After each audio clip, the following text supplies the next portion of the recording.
O tema dessa nossa aula é o juízo na graça. Na aula 7, quando falei sobre a imutabilidade de Deus, procurei apresentar uma breve resenha da visão de que no Velho Testamento você já encontra expressões do amor de Deus, enquanto que no Novo, do juízo. Quando normalmente as pessoas tentam dizer que o juízo pertence só ao Velho Testamento, né, e o amor seria a revelação do Novo, nós mostramos esse contraste, que é importante entender que você encontra tanto o amor de Deus no Velho como no Novo Testamento, e juízo tanto no Velho como no Novo. Mas aqui eu gostaria de aprofundar o assunto, né? E a primeira coisa que nós precisamos entender é que a palavra juízo acaba assustando alguns, mas dentro do contexto do cristão, né, daquele que recebe da parte de Deus o que muitas vezes é chamado não só de juízo, mas também de disciplina, existe sempre uma intenção amorosa da parte de Deus de trazer recuperação na vida daquele que peca. Então eu gostaria que nós começássemos pela perspectiva de correção. Né? Daqui a pouco nós vamos ver textos que relacionam uma coisa com outra, disciplina com juízo, mas vamos começar falando de disciplina e da correção. Eu louvo a Deus, né? Porque meus pais que me criaram não me pouparam da disciplina. A disciplina é bíblica.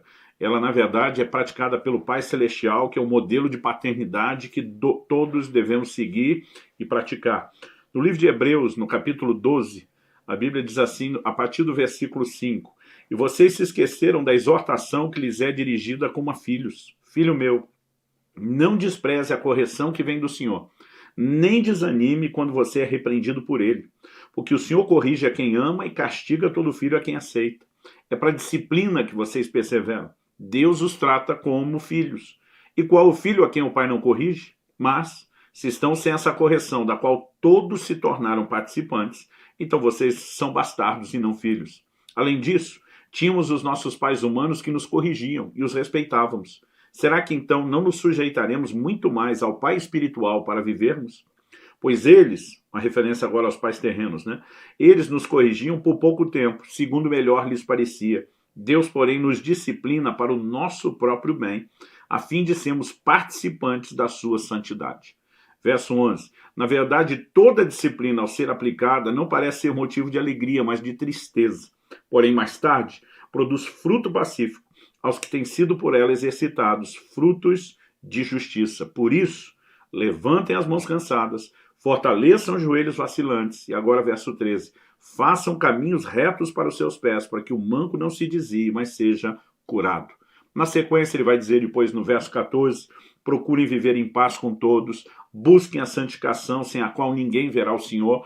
E algo que nós precisamos entender é que a disciplina ela está relacionada com o processo de santificação. Né? No verso 10 nós vemos que Deus nos disciplina para o nosso próprio bem, a fim de sermos participantes da sua santidade. Eu tenho visto muita gente, né, em tempos recentes, em nome da revelação, da suposta revelação da graça, do amor, tentarem apresentar um quadro, né, de que Deus não faria absolutamente nada que contrariasse ou entristecesse os seus filhos, porque afinal de contas Deus é amor. Em nome do amor, negando os outros atributos de Deus, eles estão criando uma distorção, uma caricatura de quem Deus é.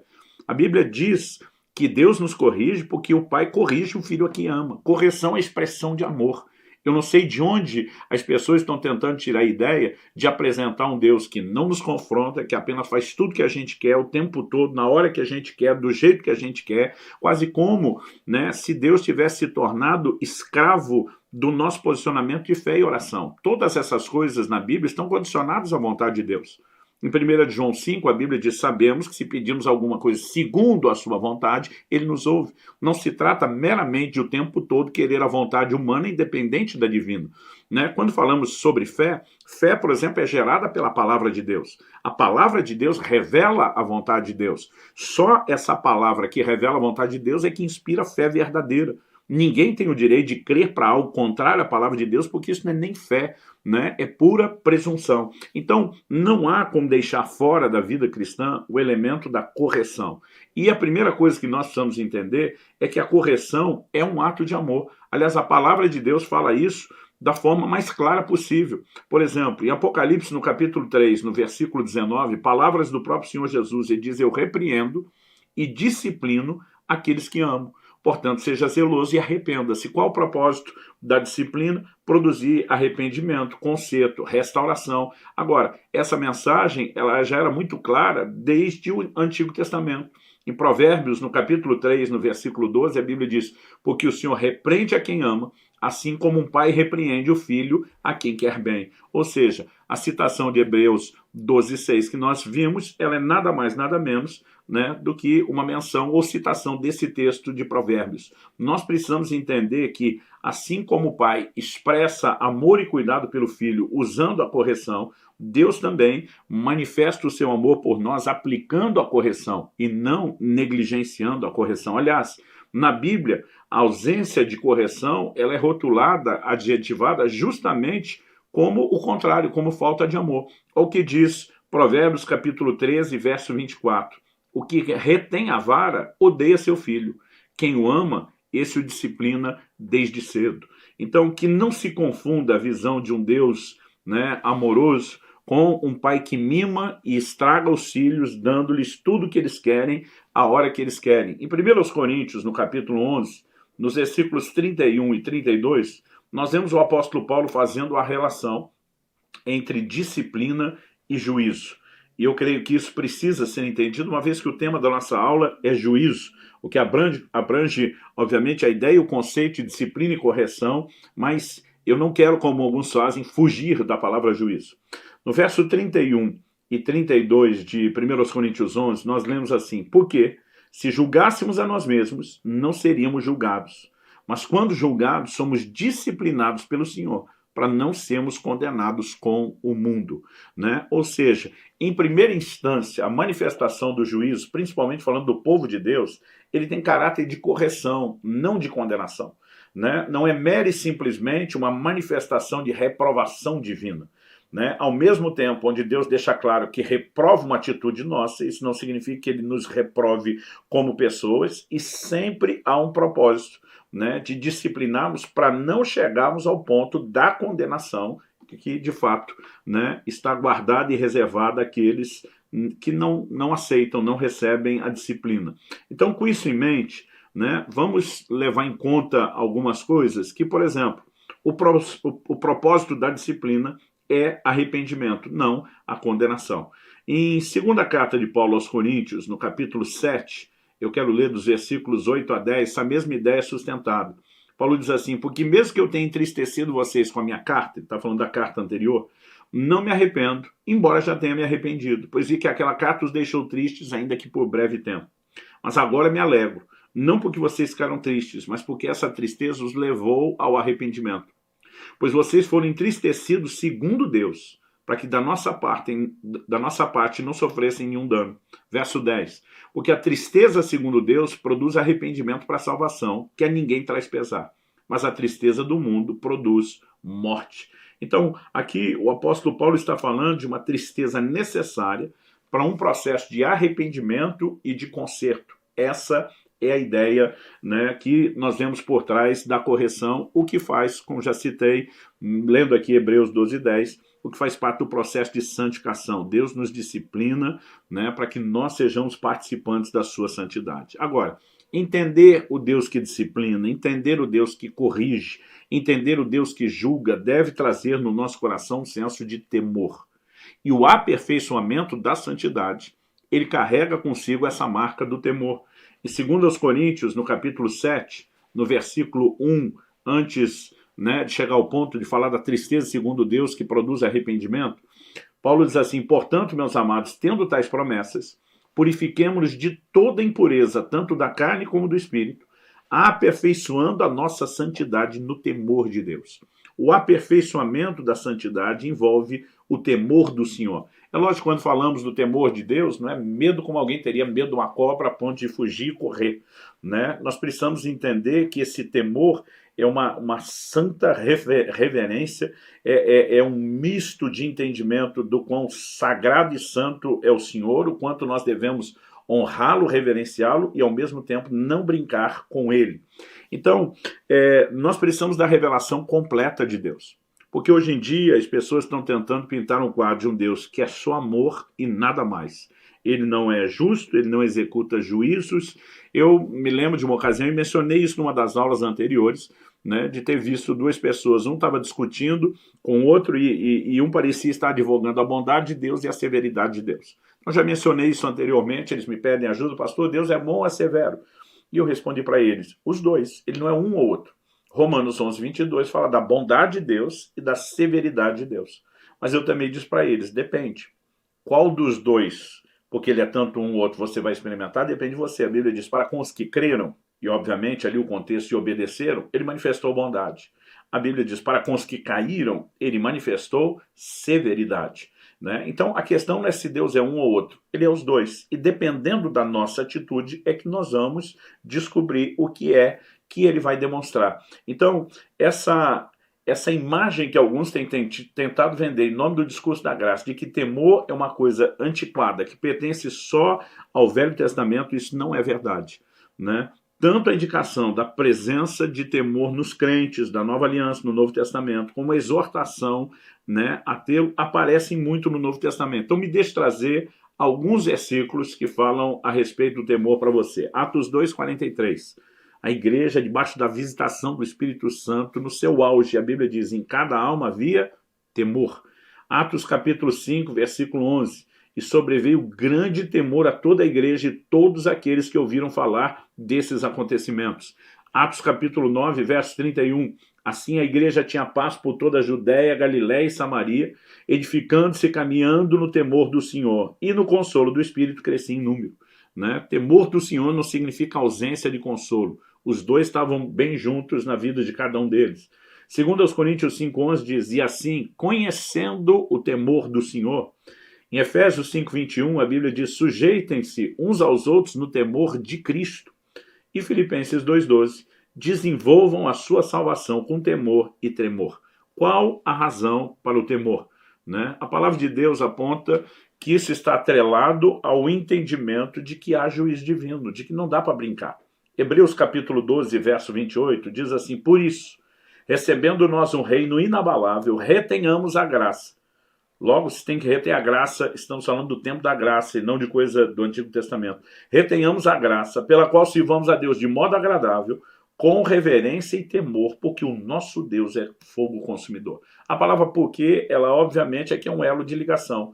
Por que servir a Deus com reverência e temor? Porque Deus é fogo consumidor. Em outras palavras, com ele não se brinca.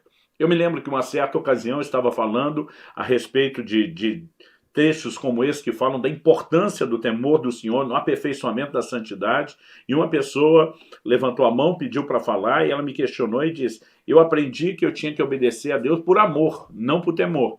Né? Eu falei, olha, se te ensinaram a obedecer por amor, te ensinaram certo, não te ensinaram errado não. Jesus diz em João 14:21, aquele que tem os meus mandamentos e os guarda, esse é o que me ama. Falei, a base primária da obediência é o amor pelo Senhor. Ele falou, mas se é o amor, por que é que você está falando do temor? Eu falei, porque não é um ou outro, é tanto um quanto o outro. Eu falei, como que é possível os dois? Eu olhei para ele e falei, bom, nesse momento você decidiu obedecer a Deus por amor, certo? Ele falou, certo. Eu falei, mas você garante que o seu amor é infalível? Porque eu falei, quando Jesus escreve para o anjo da igreja de Éfeso em Apocalipse 2, ele mostra que o amor não é infalível. Ele diz, eu tenho porém contra ti, que abandonaste o teu primeiro amor. Né? Falei para ele, olha, se você escolheu acreditar que o amor é a base da obediência, você não está errado, porque isso é bíblico. Agora, se o seu amor falhar, o que é que você tem para te ajudar? Ele ficou me olhando com a cara de como assim? Eu falei, a sua lógica é a mesma de um paraquedista que quer pular sem o paraquedas reserva. Eu falei, nenhum paraquedista quer fazer uso do paraquedas reserva. Mas se acontecer do principal não abrir, ele vai ser muito grato de ter aquele outro para ajudá-lo. Né? O paraquedas reservas, quando usados, amigos paraquedistas com quem conversei, entrevistei, todos falam a mesma coisa. Né? Diz, é o tipo de coisa que você não quer ter que usar, mas que quando precisa você é muito feliz que esteja lá. Eu falei, por que não quer ter que usar? Quando o primeiro não abre, tem medo do segundo não abrir. Ele falou, olha, é muito, mas muito raro situações onde o paraquedas de emergência, o paraquedas reserva não abre. Ele falou, ele é menor do que o outro, a forma como ele é dobrado, né? Tudo é diferente, desenhado para não correr o risco de não abrir. Eu falei, mas então por que as pessoas não querem necessariamente descer com ele, né? Se não é o medo de que ele também não abra. Ele falou, Luciano, ele tem um velame menor, em alguns casos chega a ser 30% apenas.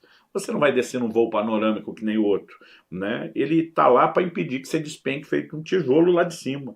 Mas ele falou, até a forma e a maneira de aterrissar, se a pessoa não tiver cuidado e treino, ela pode ainda se arrebentar toda, né? Mas é importante que ele esteja lá. Eu quero tomar essa analogia, falei para aquela pessoa, né? E dizer para ele que o seu amor é o seu paraquedas principal, mas o seu temor é o paraquedas reserva.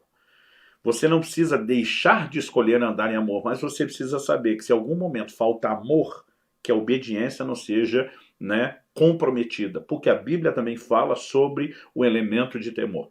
Quando as pessoas me perguntam, você foi um filho obediente? Eu normalmente digo sim. Isso significa que eu não desobedeci? Não. Isso só significa que eu mais obedeci do que desobedeci, né? Obedeci, fui corrigido, como todo filho, como toda criança. A obediência me ensinou, me fez bem, me aperfeiçoou. Mas se você me perguntar, você obedeceu seu pai ou seus pais só por amor? Eu vou dizer, Muitas vezes eu fiz por amor, muitas vezes eu fiz por temor, porque eu sabia exatamente quais seriam as consequências da desobediência. E nós precisamos entender que com Deus não é diferente, né? A questão não é amor ou temor, é tanto um como o outro. Então, no Velho Testamento, nós encontramos lá a declaração de Deus, quando Moisés está recebendo de Deus os mandamentos, lá no Monte Sinai, a glória de Deus se manifesta de uma maneira assustadora para a nação de Israel. A Bíblia diz assim, em Êxodo capítulo 20, eu vou ler do 18 até o 20. Todo o povo presenciou os trovões, os relâmpagos, o som da trombeta e um monte fumegante, e o povo, observando, tremeu de medo e ficou de longe. Disseram a Moisés, fale-nos você e ouviremos, porém não fale Deus conosco para que não morramos. Moisés respondeu ao povo, não tenham medo. Deus veio para provar vocês e para que o seu temor esteja diante de vocês, a fim de que vocês não pequem. Né? Então ele está dizendo, para que o temor esteja aí e vocês não pequem. Agora, toda a obediência do Velho Testamento, o desenho, era baseado só em temor? Não. Já falamos anteriormente, lá nas primeiras aulas do curso, que o amor também era claramente apresentado nessa equação. Deuteronômio 11:1 diz, amem o Senhor, o Deus de vocês, e sempre guardem os seus preceitos, os seus estatutos, os seus juízos e os seus mandamentos. Então, quando olhamos para o Velho Testamento, era tanto amor quanto temor. Quando olhamos para o Novo Testamento, não é diferente. Em João 14:21, Jesus diz, aquele que tem os meus mandamentos e os guarda, esse é o que me ama. Obediência está ali, né, vinculada e atrelada ao amor. Mas nós vimos vários textos que também falam a respeito do temor, né? E ele também está condicionado ao elemento da obediência. Daqui a pouco nós vamos falar um pouquinho mais sobre o temor atrelado à obediência, mas é muito importante que a gente entenda que o propósito do juízo, né, não é a condenação, a destruição. Sempre que falamos do povo de Deus, né, daqui a pouco vamos falar de níveis distintos de juízo, mas o contexto é uma proposta de produzir arrependimento. Por exemplo, no livro do profeta Ageu, no capítulo 2 e no versículo 17, Deus, que vinha julgando o seu povo, diz assim, eu os feri com queimaduras, com ferrugem, com granizo, em tudo que vocês fizeram, mas não houve entre vocês quem se voltasse para mim, diz o Senhor. O que é que Deus está dizendo? O que eu queria não era acabar com vocês. Era acordar vocês para que vocês se voltassem para mim. Né? Nós não podemos negar esse propósito, né? Mesmo quando Deus toca naquilo que é importante para nós e que dói. Em alguns momentos, nessa expressão de amor para nos levar ao arrependimento, Deus pode mexer naquilo que é precioso para o homem, no intuito de acordá-lo, de despertá-lo. O Salmo 39:11 diz, quando castigas alguém com repreensões por causa do pecado, destróis nele como traça o que tem de precioso. Né? Nós precisamos entender que essa declaração não fala de Deus simplesmente estabelecendo vingança, condenação, de uma atitude de pirraça. Né? Qual é o propósito de mexer naquilo que é importante para o homem? O Salmo 119:67 diz, antes de ser afligido, eu andava errado, mas agora guardo a tua palavra. Quer dizer, essa aflição, essa correção, tirou ele do caminho errado para o lugar de obediência e de guardar a palavra de Deus. E esse é o propósito do juízo e da correção. Nós vemos que todo juízo, né, toda correção, todo confronto na Bíblia, ele é apresentado sempre com a ideia de ganhar, de recuperar a pessoa, não de perdê-la. Por exemplo, Nosso Senhor falou a respeito disso. Em Mateus, no capítulo 18, nós lemos o seguinte, a partir do versículo 15, Jesus disse, se o seu irmão pecar contra você, vai e repreenda-o em particular. Esse repreendo não é meramente, vai tirar satisfação, bota o dedo na cara dele. O Senhor diz assim, se ele ouvir, você ganhou o seu irmão. Qual o propósito da repreensão? Ganhar o irmão, aquele que pecou, que está errado. Só que o texto diz assim, mas se não ouvir, leve ainda com você uma ou duas pessoas, para que pelo depoimento de 2 ou 3 testemunhas, toda a questão seja decidida. Se ele se recusar a ouvir as pessoas, expõe o assunto à igreja. Então, há uma progressão na repreensão? Sim, no nível individual, com testemunha, depois coletivo para toda a igreja. Mas qual o propósito? Só passa de nível de repreensão, né, da repreensão sozinho com testemunha, da repreensão com testemunha para toda a igreja, se essa pessoa está recusando. Se ela for ganhante no processo, ótimo. Ele não precisa ir até o fim. Agora a Bíblia diz, se chegar ao ponto onde ele se recusar a ouvir toda a igreja, não só a pessoa com testemunhas, mas toda a igreja, a Bíblia diz, considere-o como gentil e publicano. Em outras palavras, desligue ele, né, do convívio com os santos. E essa disciplina, ela é bíblica. Né? Eu vejo muita gente dizendo, não, essas igrejas que praticam disciplina não entenderam a graça. Eu digo, não, talvez não entendeu a graça quem está tentando suprimir aquilo que Nosso Senhor ensinou, aquilo que os apóstolos fizeram. Em 1 Coríntios, no capítulo 5, Paulo fala a respeito de um imoral, né, que tinha um caso com a própria madrasta dentro da igreja de Corinto. Né? E Paulo diz que ele seja entregue a Satanás para a destruição da carne. Era mera vingança e condenação? Não, Paulo diz, para que o espírito seja salvo no dia do Senhor. Ou seja, quem sabe no leito de enfermidade, sofrendo, houvesse arrependimento para que aquele homem, pelo menos, pudesse consertar-se para toda a eternidade. Porque o propósito do juízo é o arrependimento. Né? O propósito da correção, da repreensão, é a recuperação e a restauração da pessoa. Da mesma forma, nós também precisamos entender que mesmo quando algo vai em última instância e aquela pessoa que foi repreendida não foi ganha, ela não se permitiu ser restaurada, nós ainda temos o que podemos chamar da pedagogia da correção. Porque mesmo não produzindo efeito naquela pessoa, isso ainda pode produzir efeito nos demais. Olha o que a Bíblia diz em 1ª carta de Paulo a Timóteo, no capítulo 5 e no versículo 20. Quanto aos que vivem no pecado, aqui não está falando de alguém que tem um único tropeço, quanto aos que vivem no pecado, repreenda-os na presença de todos, para que também os demais temam. Ou seja, mesmo se essa pessoa não se consertar, quando há repreensão pública, existe temor nos demais. Ou seja, há uma didática, há uma pedagogia por trás daquilo. Desde o Velho Testamento, isso já era tanto entendido quanto praticado. Olha o que o próprio Deus, né, instruiu em Deuteronômio, no capítulo 19, eu vou ler dos versículos 18 a 20. A Bíblia diz, os juízes examinarão o caso com cuidado. E se a testemunha for falsa, se tiver testemunhado falsamente contra o seu irmão, receberá o castigo que tinha em vista para o seu irmão. E assim exterminarão o mal do meio de vocês, para que os que ficarem ouçam, temam e nunca mais tornem a fazer semelhante mal no meio de vocês. Ou seja, Deus está dizendo, o propósito dessa correção não é só para aquele que recebe, está ensinando todos os demais. Aliás, foi o que aconteceu no episódio de Ananias e Safira. A Bíblia fala de um casal, tanto Ananias como sua mulher Safira foram julgados, morreram, né? Mas a Bíblia diz em Atos, no capítulo 5 e no versículo 11, qual foi o efeito, qual foi o impacto ou a consequência daquele juízo no casal que morreu. A Bíblia diz, sobreveio grande temor a toda a igreja e a todos os que ouviram falar desses acontecimentos. Ou seja, o temor, aquela santa reverência de não brincar com Deus, como está escrito lá em Gálatas, no capítulo 6, nos versículos 7 e 8, que de Deus não se zomba, que tudo que o homem plantar, isso também ele vai colher. Esse efeito, esse impacto aconteceu na vida de todo mundo. Em Apocalipse, no capítulo 2, nós já citamos esse texto anteriormente, quando falamos de juízo no Novo Testamento. Deus fala a respeito de uma mulher a quem ele denomina como sendo Jezabel. Ele diz no verso 21, eu dei-lhe tempo para que ela se arrependesse, mas ela não quer se arrepender da imoralidade. Ele diz, eis que farei com que fique acamada, verso 22 de Apocalipse 2, e trarei grande tribulação aos que com ela adulteram, caso não se arrependam das obras que ela incita.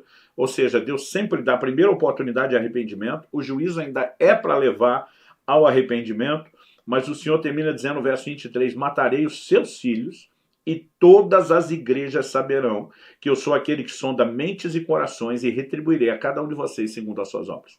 Deus está dizendo o seguinte, eu não quero tratar só com essa mulher. Eu quero que todo mundo, que todas as igrejas saibam, né, que eu sou aquele que sonda mentes e corações, de quem nada fica escondido.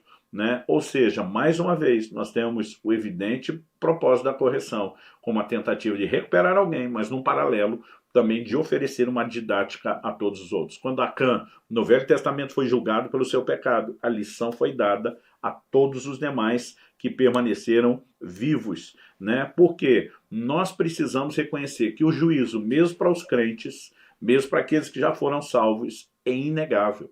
Hebreus capítulo 10, por exemplo, nos diz, a partir do versículo 26, o seguinte, se continuarmos a pecar de propósito, outra tradução diz deliberadamente, se continuarmos a pecar de propósito, depois de termos recebido o conhecimento da verdade, já não resta sacrifício pelos pecados, pelo contrário, resta apenas uma terrível expectativa de juízo e fogo vingador, prestes a consumir os adversários. Né? O que é uma expectativa de um fogo vingador? Juízo. O texto continua e diz no verso 28, quem tiver rejeitado a lei de Moisés, morre sem misericórdia pelo depoimento de 2 ou 3 testemunhas. Imaginem, agora o 29, imaginem quanto mais severo deve ser o castigo daquele que pisou o Filho de Deus, profanou o sangue da aliança com o qual foi santificado, e insultou o Espírito da graça, pois conhecemos aquele que disse, a mim pertence a vingança, eu retribuirei. E outra vez, o Senhor julgará o seu povo. Horrível coisa é cair nas mãos do Deus vivo. Aí alguém pergunta, pastor, aonde fica a graça nisso tudo? Eu digo, meu amigo, você pega o caso de Apocalipse 2, daquela mulher que foi denominada como Jezabel. O Senhor está dizendo, eu dei-lhe tempo para que se arrependa. Mas ela não quer se arrepender. Se essa longanimidade, antes de manifestar o juízo, não é graça, me explica o que é. O problema é que as pessoas não entendem uma declaração, né, feita lá em Tiago, no capítulo 2, não me engano, o verso 13, quando ele diz que a misericórdia triunfa do juízo. A misericórdia não aniquila o juízo, não anula o juízo, ela triunfa, porque ela sempre é oferecida primeiro. Mas quando a misericórdia não é abraçada, o juízo inevitavelmente se seguirá. Ué, vamos seguir a lógica.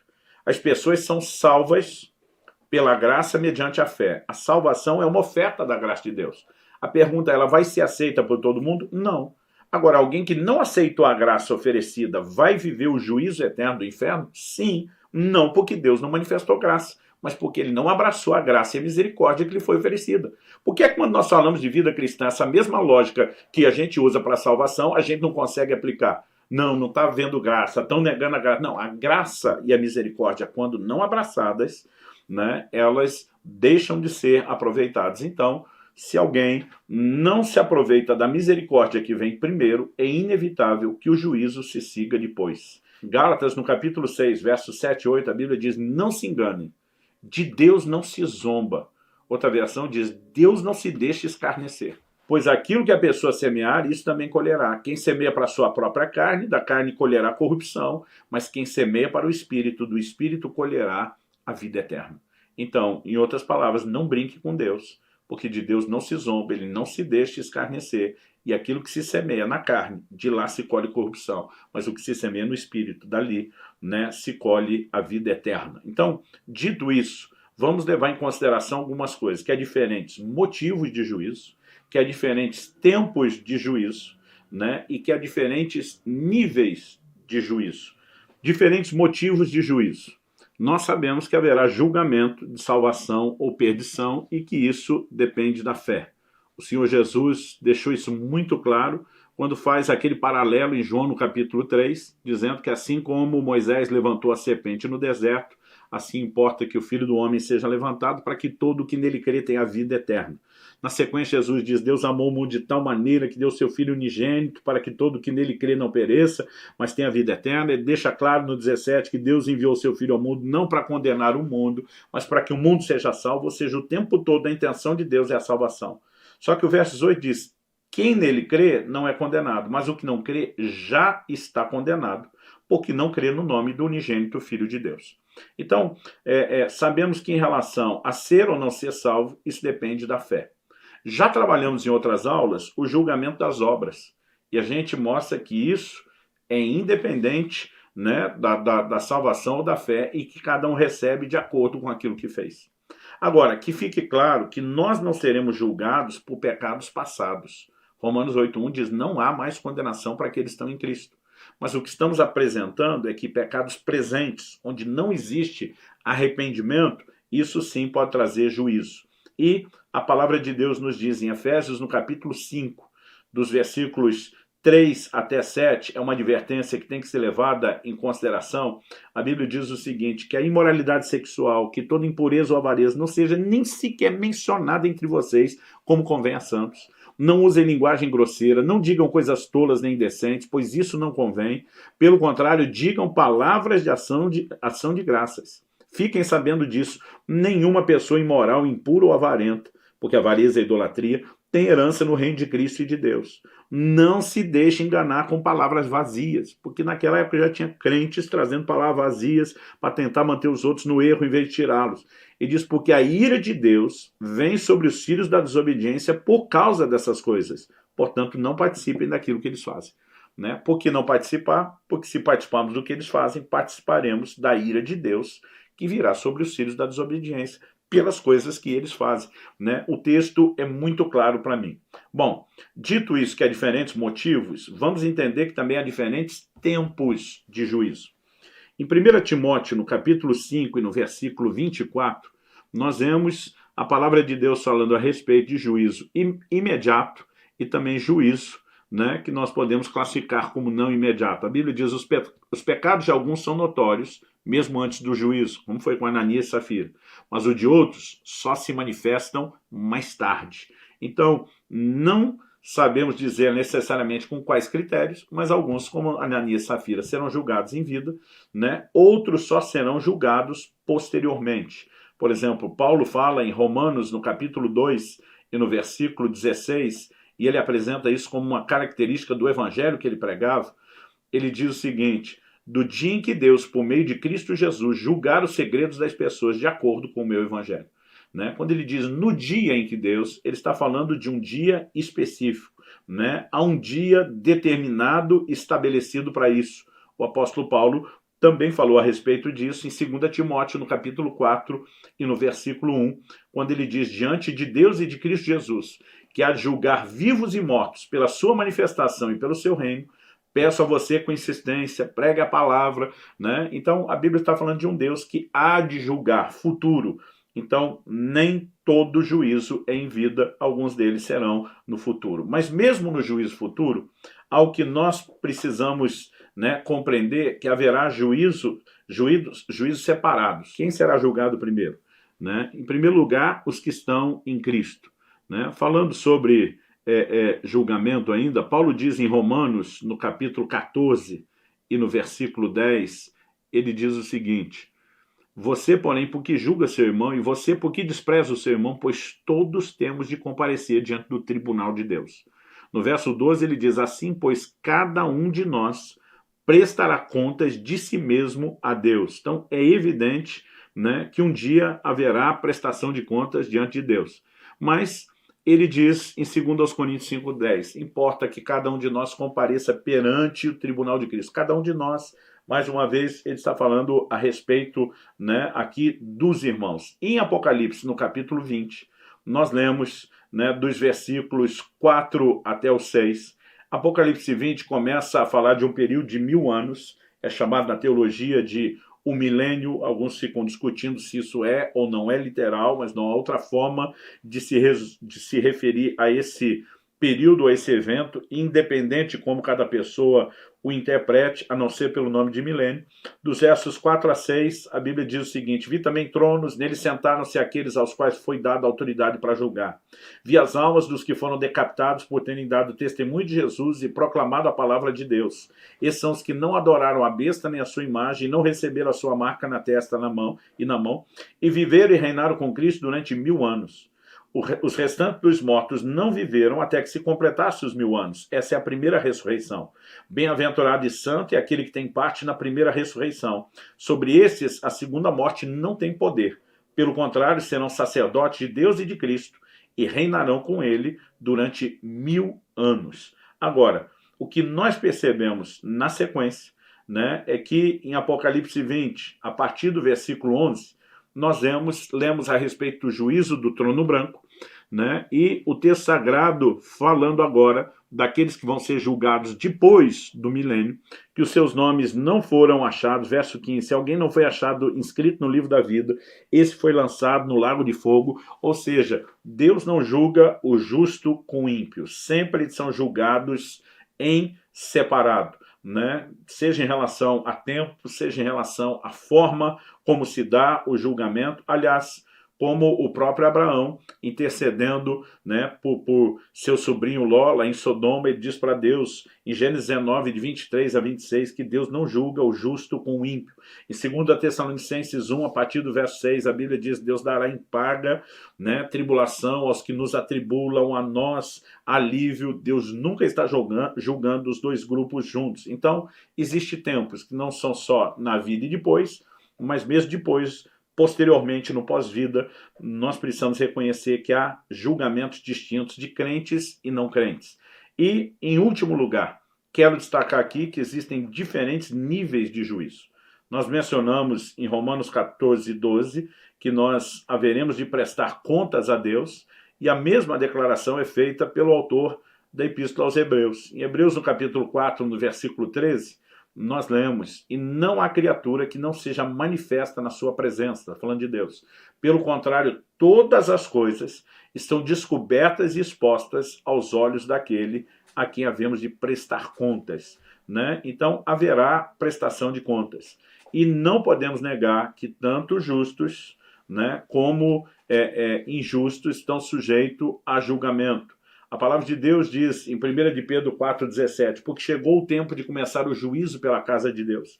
E se começa por nós, qual será o fim daqueles que não obedecem ao Evangelho de Deus? Né? Então são juízos distintos, níveis por motivos distintos, com níveis igualmente distintos. Agora, ao falar sobre isso, a Bíblia também já enfatizava desde o Antigo Testamento, em Eclesiastes capítulo 12, por exemplo, versículo 14, que Deus vai julgar tanto o bem como o mal. Né? O livro de Eclesiastes termina com esse versículo: porque Deus há de trazer a juízo todas as obras, até as que estão escondidas, quer sejam boas, quer sejam más. Então, como todo tipo de obra será julgada, nós também precisamos entender que elas terão juízo diferenciado.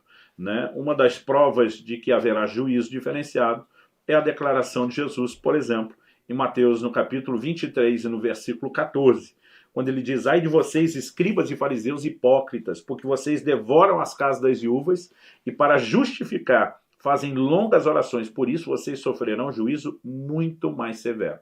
Então, se tem um juízo muito mais severo, tem um juízo que não é tão severo quanto. Haverá níveis distintos de juízo para aqueles que fizeram as coisas ruins, e podemos dizer a mesma coisa a respeito das boas recompensas, né, que é o galardão. Então, por exemplo, a palavra de Deus nos fala lá em Hebreus, no capítulo 11, no verso 35, a respeito, né, de pessoas que a Bíblia diz o seguinte: não aceitando o seu resgate. Enquanto muitos foram livres pela fé da morte, a Bíblia fala que alguns foram torturados, não aceitando seu resgate para obterem superior ressurreição.